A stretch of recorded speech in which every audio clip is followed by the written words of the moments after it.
So George, what kind of rigs? Start off with what we're using. Like the jigs and the keys are a lot different than the jigs that you find everywhere else. Like in Jacksonville, I'm using 1/4, 1/8 ounce. You know, these are really small. Because the current's different. Right, right. So here what we're doing is we're throwing the oats in the water with the chum bag, and as it floats back, the fish see it and they get used to it and they come up in the oats. So we do the old bait and switch where we take a piece of bait, and it can be almost anything, anywhere from squid to any kind of cut bait, and with a jig that's actually a grub is what they call it.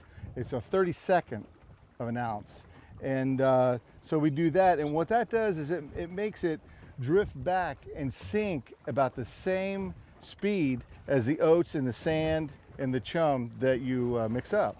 So what we're going to do is we take the oats like this, throw it in the water. Always rinse your hand off so you don't get all that gooey stuff all over your reel. Let the oats sink for a little bit, and then put the bait right in the oats. And I mean right in the oats.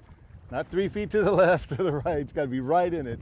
That increases your chances by 100%. Keep your rod tip down and just let it go. Don't stop it. They do not nibble. You just keep letting it out, and you'll feel the bite. The line will all of a sudden the line will just start taking off. There you go. You can see the yellowtails back there in the oats right now.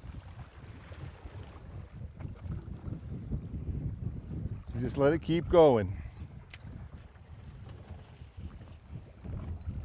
And they will pick it up.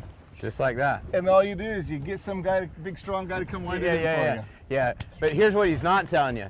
One of the things about, you come down here and you do this for yourself, and it's a lot of fun, but man, we were out here, I don't know, a few days ago, and you're just weeding through to try to get the keepers. You go to all the public spots and you're like, oh, I'll just come out here in 60 feet and this looks like a good bottom. I'll chum them up and we'll put 5 boxes of chum out here and see what happens.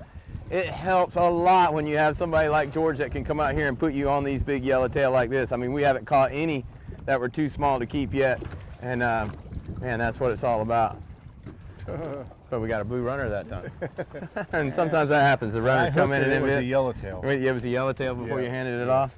This guy. You got to come down here and fish with Snapshot. How do they get a hold of you, George? They can call me on the phone at 305-522-5506, or look up the Snapshot at Hawks K, which is hawksk.com, and we're there 365 days a year.